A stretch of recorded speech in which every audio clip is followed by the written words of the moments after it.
Sigam o canal, deixem o like e acompanhem mais depoimentos comoventes de pessoas que viveram o sofrimento da escravidão. Hoje trago a história de Mahoma Gardo Bakwaqa, conhecido simplesmente como Bakwaqa, um homem que viveu a tragédia da escravidão e conseguiu deixar um testemunho raro sobre sua vida. Nasci na região de Djogou, no norte do atual Benin, por volta de 1824. Minha família era muçulmana, respeitada, e eu cresci aprendendo a recitar versos do Alcorão, a escrever em árabe e a compreender o valor do conhecimento. Minha juventude era marcada por disciplina, fé e sonhos, até que a violência da escravidão mudou para sempre meu destino.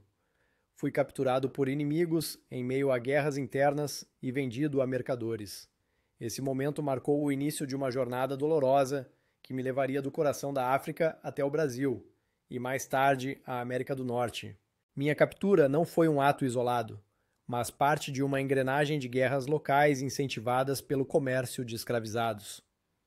Eu era jovem, forte e instruído, características que me tornavam valioso no mercado humano. Amarrado e levado em marchas forçadas, caminhei por dias sob o sol ardente, sem saber para onde me levavam.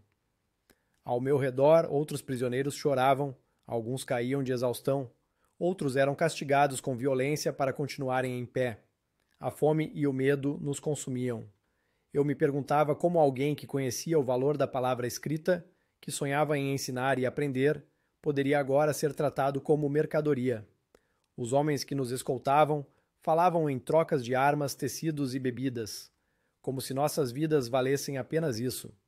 A cada passo, meu coração se distanciava de minha terra natal, de minha família e de tudo que eu havia sido até então. Depois de semanas, chegamos à costa africana, onde vi pela primeira vez o horror dos navios negreiros. Aquele monstro de madeira parecia engolir corpos vivos e cuspir apenas sofrimento. Fui empurrado para dentro, acorrentado junto a dezenas de outros. O ar era quase irrespirável, o espaço mínimo. O corpo de um se confundia com o do outro. O calor, a sujeira e o choro formavam uma atmosfera insuportável. Alguns enlouqueciam, outros suplicavam pela morte. Eu, que antes lia versos sagrados, agora só conseguia murmurar orações pedindo libertação. A travessia do Atlântico parecia interminável. Houve mortes, corpos lançados ao mar, gritos que ecoavam nas noites escuras. Aprendi ali o significado da desumanização absoluta. Quando finalmente chegamos ao Brasil, já não éramos mais pessoas aos olhos de nossos captores, mas simples peças de trabalho. O desembarque aconteceu em Recife, em Pernambuco, por volta de 1845. A cidade fervilhava com o comércio e os corpos negros eram parte invisível daquela engrenagem. Eu fui vendido a um padeiro. Seu trabalho começava de madrugada e era árduo, sem descanso. As chamas do forno ardiam como um inferno. E eu sentia minha pele se queimar não apenas pelo calor, mas pelo peso da escravidão. Meu senhor era um homem rude, impaciente e cruel. Eu carregava sacos pesados de farinha, amassava pães sem fim e dormia poucas horas. Muitas vezes, a fome me fazia roubar pedaços de massa crua, e por isso era punido. Minha mente vagava entre lembranças da África e a realidade amarga do cativeiro. Eu me perguntava se algum dia voltaria a ver minha família, se meu destino era morrer em uma terra estrangeira sem identidade nem dignidade. Apesar da dureza, havia em mim um desejo incontrolável de resistir. Eu observava tudo ao redor, aprendia palavras em português, entendia os costumes da cidade. Meu senhor desconfiava da minha inteligência e me vigiava de perto, mas eu encontrava formas de sonhar em silêncio. Minha fé muçulmana, mesmo reprimida, me dava forças. Eu sabia que Deus não me havia abandonado e que a vida tinha caminhos invisíveis. Mas não demorou muito até que a crueldade do padeiro se tornasse insuportável. Ele me agredia com frequência, e seus maus tratos me empurraram para a decisão mais arriscada que alguém em minha situação poderia tomar: fugir. Eu não sabia para onde nem como, mas tinha certeza de que a escravidão não seria meu fim. A decisão de fugir cresceu dentro de mim como uma chama.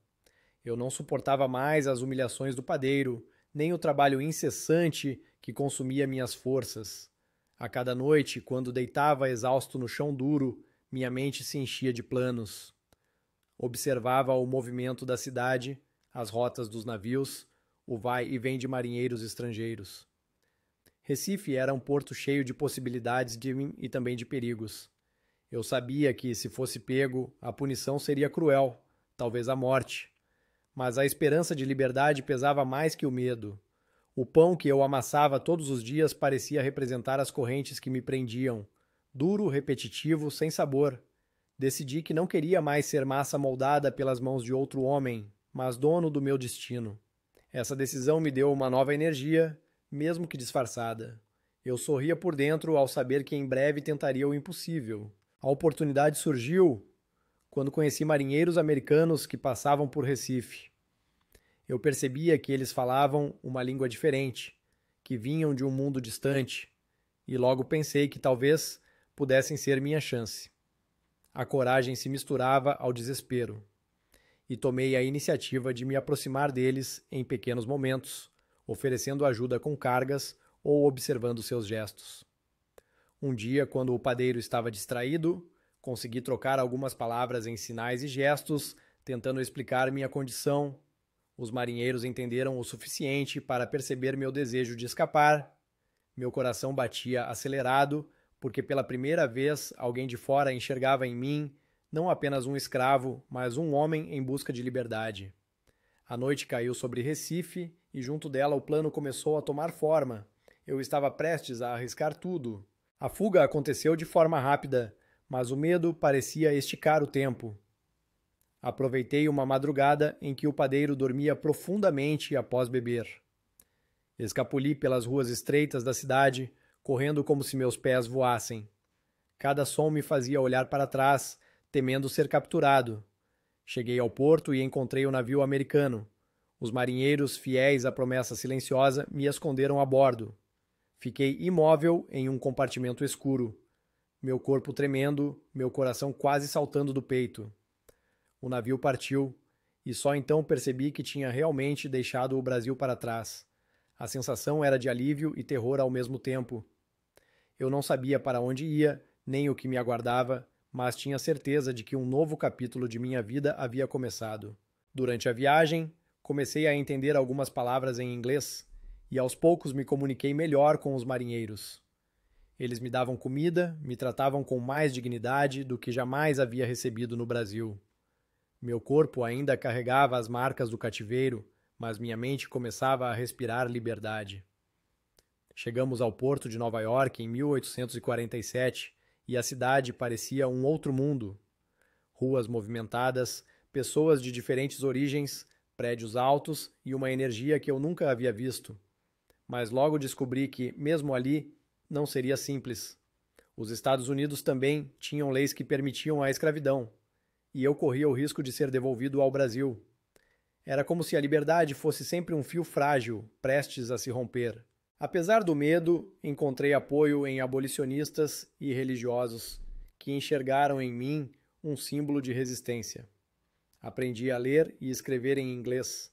Aperfeiçoei meus estudos e comecei a contar minha história.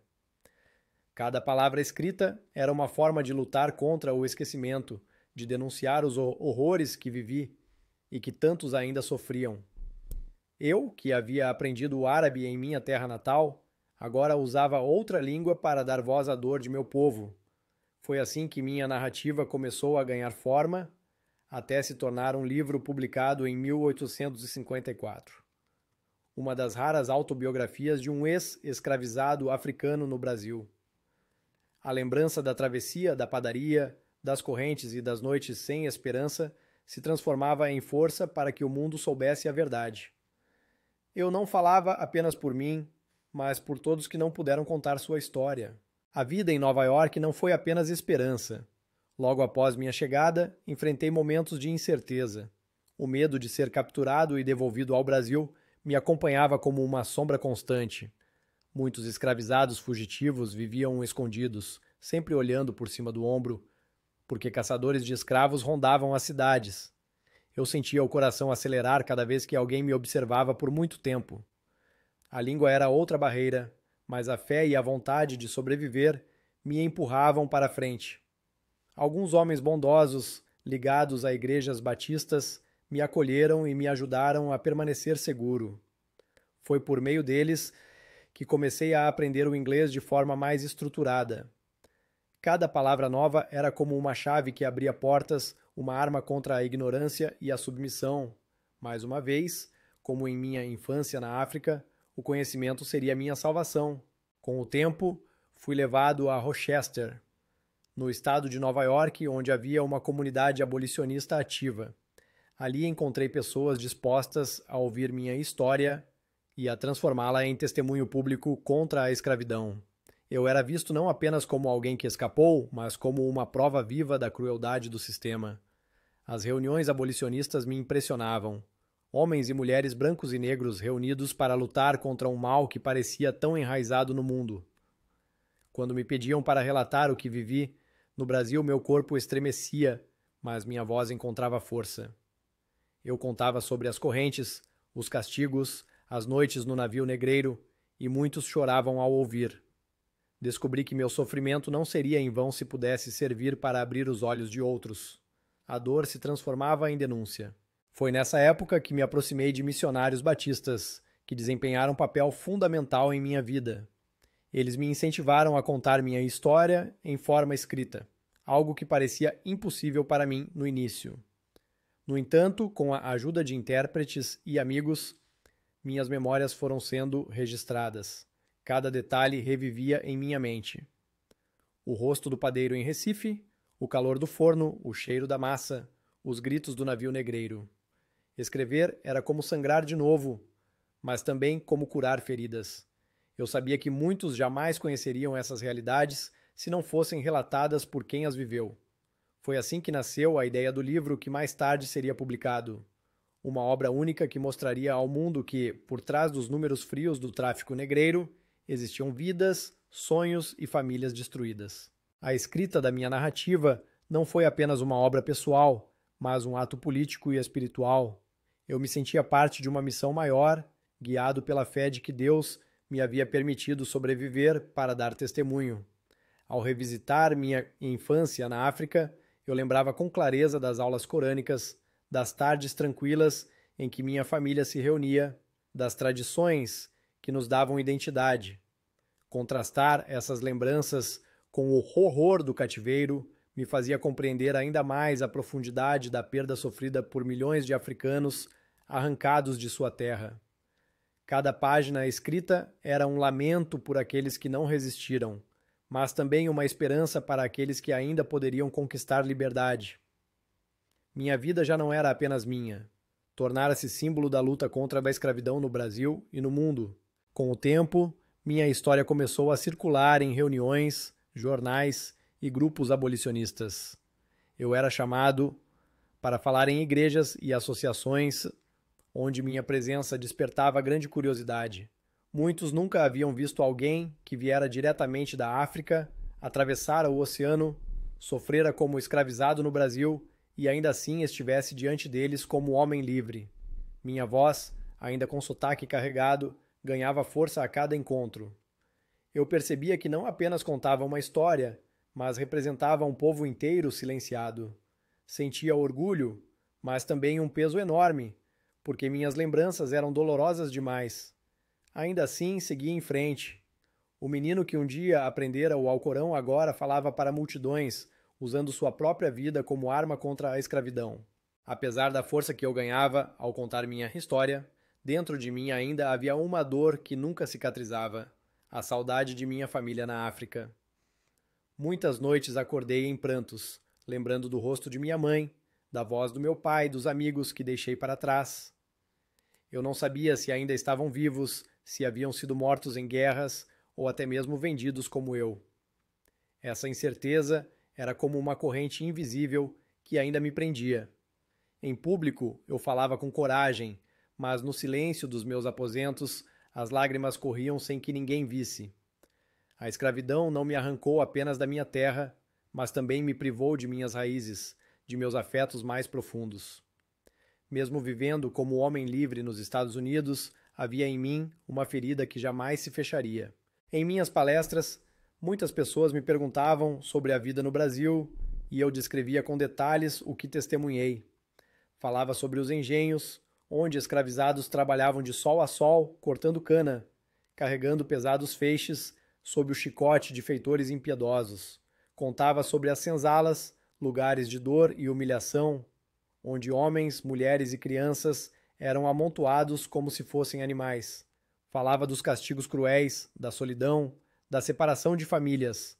Alguns ouvintes ficavam em choque, porque nunca haviam imaginado tamanha brutalidade. Eu fazia questão de repetir que minha história não era única, mas apenas uma entre milhões. Meu testemunho era uma janela pequena para um oceano de sofrimento que o tráfico negreiro espalhara pelo Brasil e pelo mundo. Com o passar dos anos, percebi que meu destino estava ligado à luta pela educação. Desde a infância, a escrita e a leitura sempre foram para mim um porto seguro. Agora, nos Estados Unidos, eu encontrava novamente esse refúgio, só que em outra língua e em outro contexto. Tornei-me estudante aplicado, buscando compreender não apenas a gramática, mas também a história e a filosofia. A cada livro lido, eu sentia que recuperava um pedaço de mim mesmo, roubado pelo cativeiro. A educação me dava poder, não apenas para contar minha história, mas para inspirar outros a resistirem. Eu queria mostrar que, mesmo tendo sido escravizado, ainda era possível ser um homem instruído, digno e capaz de pensar por si próprio. O saber era uma forma de vingança contra aqueles que tentaram me reduzir a nada. Ao mesmo tempo, comecei a refletir sobre minha fé. Na África, cresci como muçulmano, decorando versos do Alcorão e seguindo os costumes de minha comunidade. No Brasil, esse vínculo foi violentamente interrompido, porque os senhores proibiam qualquer prática religiosa que não fosse a deles. Nos Estados Unidos, fui acolhido por missionários batistas que me ensinaram o cristianismo. Essa transição não foi fácil, porque dentro de mim ainda viviam memórias do Islã. Muitas vezes me senti dividido, mas entendi que a fé, em qualquer forma, era um refúgio contra a dor. Vi no cristianismo uma oportunidade de me conectar com aqueles que me apoiavam, mas nunca deixei de sentir respeito profundo pela tradição que recebi de meus pais. Minha vida espiritual era, assim como minha história, feita de encontros e rupturas. Em 1854, finalmente, minha autobiografia foi publicada com a ajuda de Samuel Moore, um missionário que acreditava em minha causa. O livro se tornou uma arma poderosa contra a escravidão, pois mostrava ao mundo uma voz direta, sem intermediários, de alguém que havia vivido o horror do cativeiro no Brasil. Eu sabia que não representava todos, mas carregava em minhas palavras o peso de muitos silêncios. O livro circulou entre abolicionistas, missionários e estudiosos, ganhando atenção principalmente nos Estados Unidos e na Inglaterra. Para mim, ver minha história impressa foi como gravar na eternidade aquilo que tentaram apagar. Nenhum chicote, nenhum navio, nenhum padeiro cruel poderia calar a verdade que agora estava registrada. Minha vida, antes marcada por correntes, agora se tornava instrumento de liberdade para outros.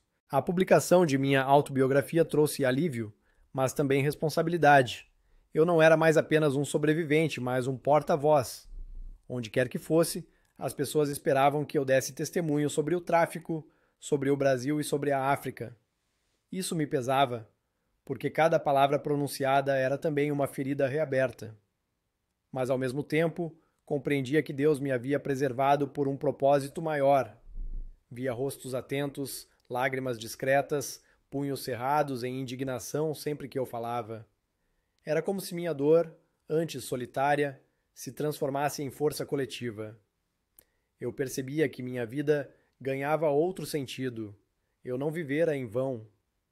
Cada lembrança compartilhada, cada página escrita, era um golpe contra as correntes que ainda prendiam milhões de irmãos e irmãs. Em meio a palestras e estudos, muitas vezes sonhei em voltar à África.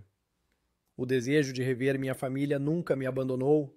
Em algumas noites, cheguei a imaginar o reencontro com minha mãe, que talvez já não estivesse mais viva.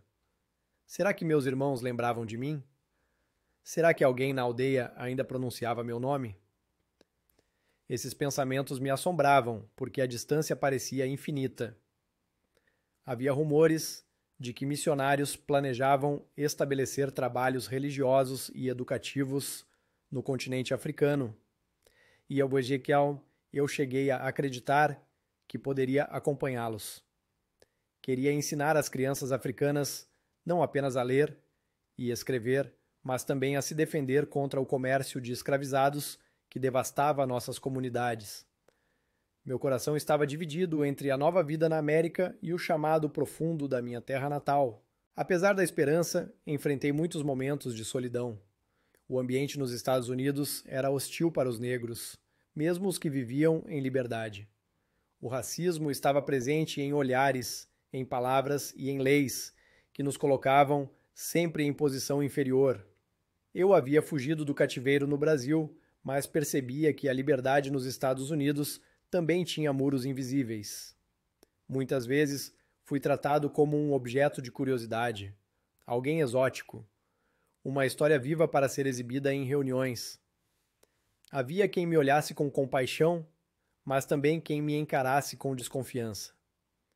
Eu carregava em meu peito um orgulho de ser africano, mas percebia que o preconceito buscava me diminuir em cada esquina. Ainda assim, minha fé e minha missão me mantinham de pé. Nessa época, comecei a colaborar mais de perto com missionários que planejavam levar escolas e igrejas para a África Ocidental. Meu conhecimento da língua árabe e de tradições locais era visto como valioso e havia planos para que eu integrasse uma dessas missões. Meu coração se enchia de esperança. Talvez eu pudesse finalmente pisar novamente no solo africano. Mas junto disso vinha o temor.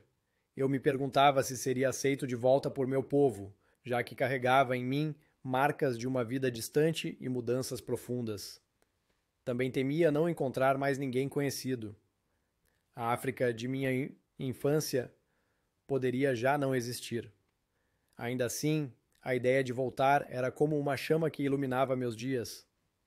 Eu sabia que, de alguma forma, minha jornada ainda não estava concluída.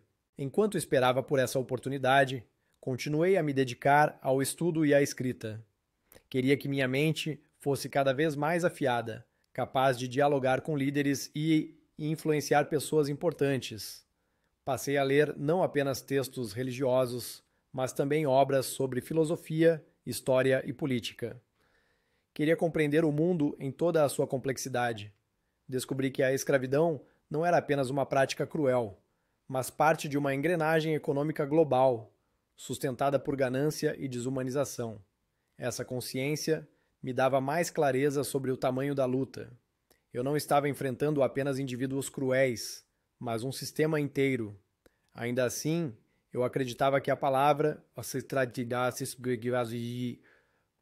escrita e falada, era uma das armas mais poderosas para transformar corações e sociedades. O tempo passou e eu continuei vivendo entre esperanças e incertezas. Muitas vezes me perguntei qual era o verdadeiro sentido da minha trajetória: sobreviver ao navio negreiro, escapar do padeiro cruel em Recife, atravessar o oceano, aprender uma nova língua e escrever minha história pareciam capítulos de uma missão que eu mesmo não compreendia por completo. Mas sempre que me lembrava daqueles que não tiveram a mesma sorte, eu sentia a responsabilidade crescer dentro de mim. Carregava comigo não apenas a minha voz, mas o eco de milhões que haviam morrido em silêncio. Essa consciência me impedia de desistir, mesmo quando o peso da solidão parecia esmagar meu peito. Eu já não era apenas Mahomagar do Baquaqua, mas um símbolo da luta contra a escravidão. Nas reuniões abolicionistas, muitas vezes perguntavam o que eu sentia em relação ao Brasil. Essa pergunta sempre me feria. O Brasil havia sido a terra onde sofri humilhações, fome e violência, mas também o lugar onde percebi que a escravidão não poderia me definir. Eu explicava que o Brasil não era apenas feito de senhores e senzalas, mas também de escravizados que resistiam todos os dias, mantendo vivas suas tradições e esperanças. Contava que muitos fugiam para quilombos construindo comunidades livres nas matas, desafiando o poder dos senhores. Essa lembrança me dava orgulho, porque mostrava que a liberdade nunca deixou de pulsar, mesmo nos lugares mais escuros. Ao falar sobre o Brasil, eu misturava dor e admiração, porque foi lá que aprendi que a resistência é o maior ato humano. Com o passar dos anos, percebi que minha vida nunca seria simples. Eu era estrangeiro em qualquer lugar. Na África, fui arrancado à força. No Brasil, fui escravizado. Nos Estados Unidos, era visto como exótico e marcado pelo racismo. Carregava em mim pedaços de cada mundo, mas não pertencia totalmente a nenhum. Essa sensação de não ter raízes firmes era dolorosa, mas também me tornava mais forte. Eu podia falar de diferentes perspectivas, unir experiências distintas. Essa condição me lembrava que a escravidão não foi apenas uma tragédia individual, mas uma ferida que atravessou continentes, misturou culturas e transformou destinos. Minha identidade era feita de rupturas, mas também de reconstruções. Eu era, ao mesmo tempo, africano, ex-escravizado brasileiro e homem livre na América. Ainda hoje, lembro-me nitidamente do padeiro em Recife. Sua violência, seus gritos, o calor insuportável do forno. Na época, parecia que aquele inferno seria eterno, mas foi justamente dali que nasceu minha determinação de fugir. O ódio que senti se transformou em força. Não me orgulho de ter vivido tamanha dor, mas reconheço que ela me fez compreender o valor da liberdade. Quando conto essa parte de minha história, muitos ficam em choque com a crueldade de algo tão banal como o trabalho em uma padaria. Mas era assim. Até as tarefas mais simples se transformavam em instrumentos de opressão quando realizadas sob correntes. A escravidão tirava o sabor de tudo, até do pão. E talvez por isso, cada pedaço de alimento que provei depois da liberdade teve um sabor diferente, um sabor de vitória. Meu testemunho se espalhou, mas minha vida pessoal seguiu envolta em mistérios. Muitos me perguntam se algum dia consegui voltar à África. A verdade é que não sei se o destino me permitiu esse reencontro. Os registros sobre meus últimos anos são escassos, quase desaparecem nas sombras da história. Mas acredito que, de alguma forma, cumpri minha missão. Deixei escrito meu relato para que futuras gerações conhecessem não apenas a dor, mas também a resistência dos que foram escravizados. Hoje, quando penso em minha vida, não a vejo apenas como uma trajetória de sofrimento, mas como um testemunho de coragem. Se minhas palavras alcançaram corações, se inspiraram à luta contra a escravidão, então minha existência teve sentido. Minha voz, arrancada do silêncio, ecoará para sempre. Ao olhar para trás, percebo que minha vida foi marcada por constantes travessias. Atravessei desertos, cadeias, o oceano, fronteiras de línguas e culturas. Em cada travessia, perdi algo, mas também ganhei forças invisíveis. Lembro-me da marcha forçada que me levou da minha aldeia até a costa africana, quando ainda acreditava que talvez fosse apenas um prisioneiro de guerra. Depois, a travessia do Atlântico, que me ensinou o verdadeiro significado da palavra desespero. A fuga de Recife foi outra travessia, agora em direção à esperança. Por fim, a travessia intelectual que me levou da ignorância imposta pelo cativeiro à força da palavra escrita. Essas travessias, embora dolorosas, moldaram quem eu sou. Hoje entendo que não sou apenas vítima das circunstâncias, mas também sobrevivente, alguém que transformou dor em memória e memória em denúncia. Meu maior desejo sempre foi que minha história não morresse comigo.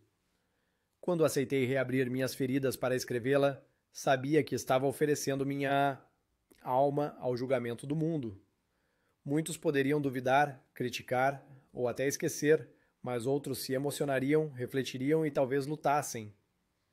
Eu queria que as futuras gerações, especialmente os descendentes dos escravizados, soubessem que mesmo na escuridão havia resistência.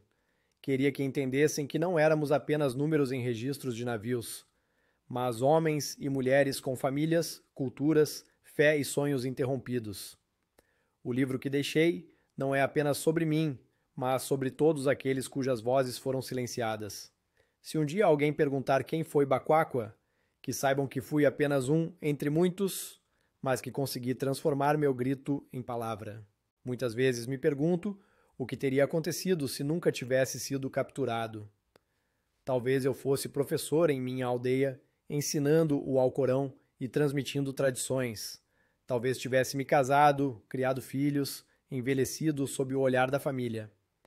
Essas perguntas não têm resposta, mas me acompanham como fantasmas. A escravidão não roubou apenas meu corpo, mas também todos os futuros que poderiam ter existido. Ainda assim, encontro consolo no fato de que minha vida, mesmo desviada de seu rumo natural, encontrou um propósito maior. Se meu destino foi sofrer para que outros conhecessem a verdade, aceito esse fardo. Cada vez que alguém lê minhas palavras ou ouve meu testemunho, sinto que uma parte de minha aldeia, de minha família e de minha cultura revive. O silêncio que envolve meus últimos anos talvez seja a forma da história me lembrar de que não somos donos de nossos caminhos até o fim. O que importa não é onde ou como morri, mas a voz que deixei. Minha voz atravessou oceanos, chegou a lugares que jamais imaginei. Sei que inspirei abolicionistas, que fortalecei a luta de muitos. Talvez não tenha visto a abolição com meus próprios olhos, mas acreditei nela com todo o meu coração. Minha vida provou que o impossível pode acontecer. Um homem arrancado da África, escravizado no Brasil, poderia se libertar, escrever um livro e deixar um legado eterno. Essa é a vitória que ninguém pode apagar. Se hoje minha história ecoa, é porque a memória é mais forte que as correntes. Meu nome é Mahoma Gardo Bakwakwa, mas poderia ser o de qualquer um dos milhões que atravessaram o Atlântico acorrentados. Que minhas palavras sirvam de testemunho para que a humanidade jamais esqueça a crueldade da escravidão. Que cada lágrima derramada por mim seja lembrada como símbolo de resistência e cada página escrita como arma contra a injustiça. Não sei se algum dia voltei à África, não sei se reencontrei minha família, mas sei que minha voz sobreviveu. E enquanto ela sobreviver, a luta continua. Este é meu legado. Provar que mesmo nascido para ser silenciado, pude falar. E que minha voz, arrancada das cinzas do sofrimento, seguirá viva nas gerações que virão.